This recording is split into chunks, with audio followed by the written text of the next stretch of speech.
Chris Morris, you'll probably fault me on this, but The Day Shall Come seems to me to be a more serious departure from Four Lions. Or are you going to tell me it's in exactly the same theme?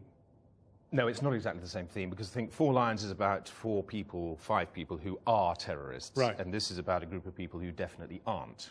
So this film sort of comes in under 2 questions, which is, 1, who is the biggest recruiter of terrorists in the USA?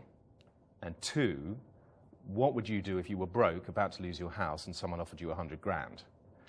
And that's really, the answer to the first question is, rather surprisingly, the biggest recruiter of terrorists in the States is the FBI.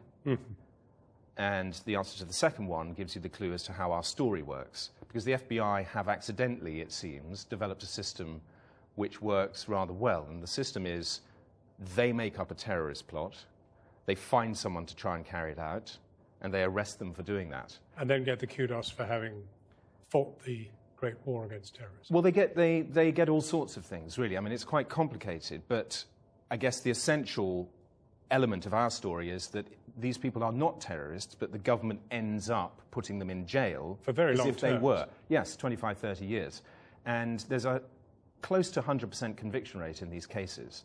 And I wasn't looking for this. I wasn't aware of this. I mean, I think we all sort of have a vague idea that the FBI may be involved in setting people up. But then when you follow the story that I did and you see it close up, it's jaw-dropping. It's really shocking and very, very hard to believe.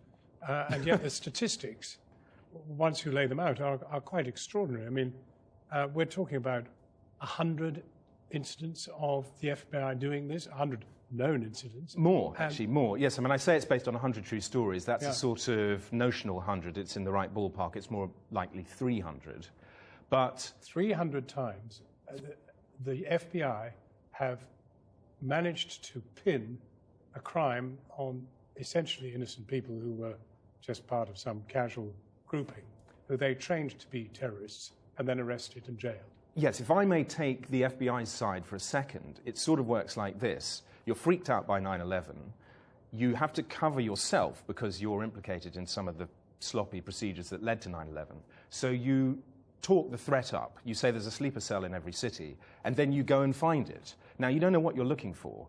And classically in the FBI, you talk about other people. You look at brown and black people because they are more likely, you think, to be a problem. And if somebody sticks their head up in one of those communities, then you surround them with false friends, informants, who will offer them money and friendship to try and lure them along a sort of carefully scripted program of self-incrimination, which results in that person going to jail. And you will say to the court, as a prosecutor, is it better that this person goes to jail or that we let them go back out on the street? And the juries always say, better put them in jail.